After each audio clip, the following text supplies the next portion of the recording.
ค่อยปลูกผักเทียมและผักบัวใส่ดินนาเนาะขุดเอาเนาะเพราะว่าเป็นดินถมเด้เนาะแล้วเขาจะขุดเอาดินนาอยู่ลุ่มขึ้นมาถ้าสังเกตต้นผักเทียมมันคือว่าสดเซาอยู่แบบนี้เนาะใบทางปลายมันก็แห้วแต่ผักบัวมันคืองดงามนะเฮาว่าเบิ่งเงานำกัดเนาะ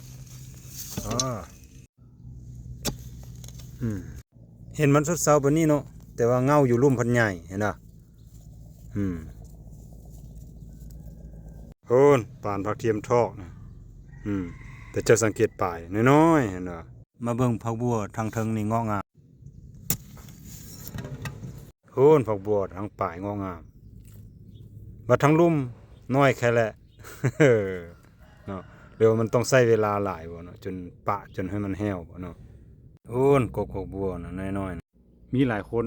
ถามไอเซฟ้าว่ามาโฆษณาสินค้าและการบริการให้ได้เนาะไอเซฟ้าจะบ่รับเด้อเพราะว่าไอเซฟ้าจะมีแต่แบ่งปันประสบการณ์เนาะแล้วก็สนทนา